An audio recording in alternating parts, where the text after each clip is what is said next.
Hey, awesome. You've been super busy, lots of Rockets games, up and down, a big win. I'm going to say a big win tonight against the Heat.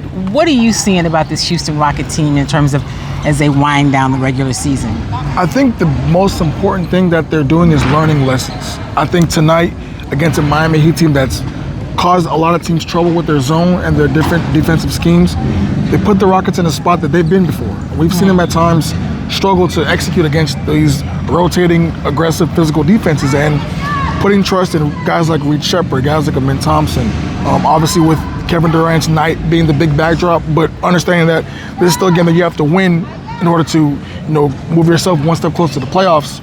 I think tonight was a big step for them in terms of growing as a collective, and I think that will help them because, as you know, the game's coming up. Yeah. You got to get going into high gear for the playoffs because this is the Western Conference. There ain't no joke over here. It's a bloodbath. So I think for them to be able to get a win on a night where you can also celebrate history, I think that was a double win. So let's talk about that history for a little bit. Kevin Durant, who has been breaking records all season, moves into 5th place, surpassing the great Michael Jordan on the all-time scorers list.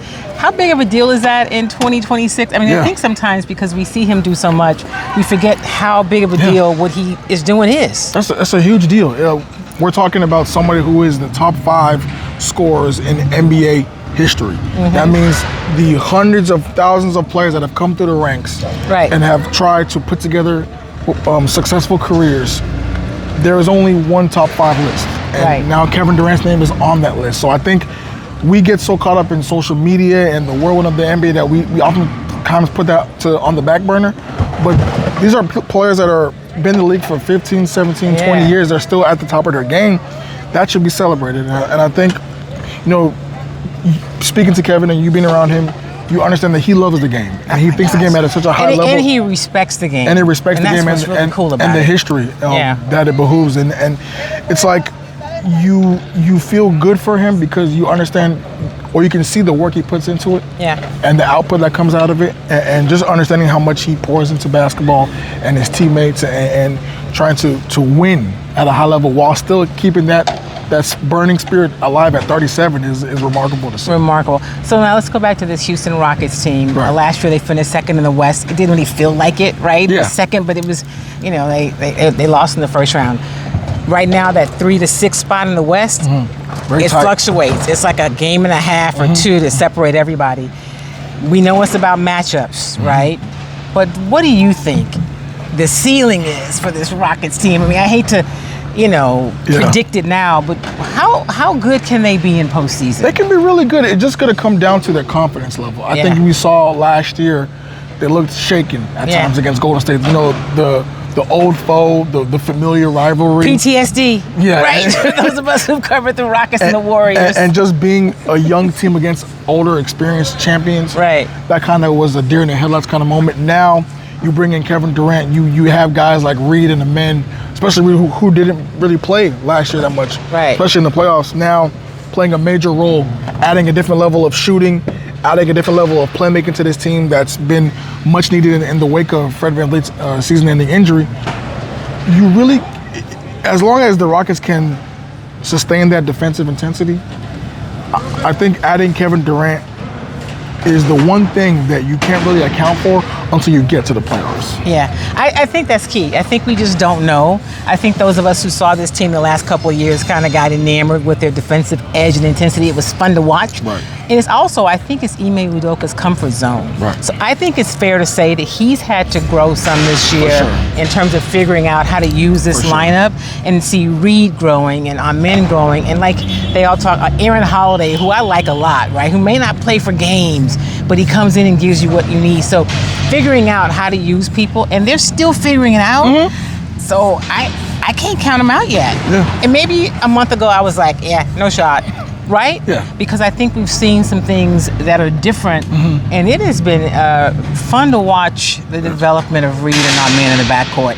It surprised me. I do think that, particularly for Reed, coming into the situation knowing that, yes, you were the number 3 pick in the draft, but there was a picking order at first, and you had to kind of earn your keep, especially playing for Ime, who doesn't care about when you were drafted or your accolades coming in from college. You had to fight for your spot, and you had to show the coach why you deserve to be on the floor. Now, it's taking some time for Ime to, get acquainted to him. But now you're seeing that this is a guy that has to play. He just has to play. He just has to play. He just gives them a different level of floor spacing and control, even at that young age and experience level, that they didn't really have previously. And especially for a team that struggles in the clutch, struggles sometimes in the half court, just to add another, pair of safe hands can do them a world of good. So now it's like you get him in a man who obviously has taken those lumps as a starter for a long time and developed his game as well, becoming, a downhill effective and a screener, diver, all that stuff. It's a unique two-man pairing that can really give you a night advantage if they lead into it in the proper direction. And before I let you go, I know you got some work to do. Can we just talk about the development of Amen Thompson as a ball handler? I mean, he was dynamic as a 3, a 4, and sometimes he would slide to the 5 if they needed him.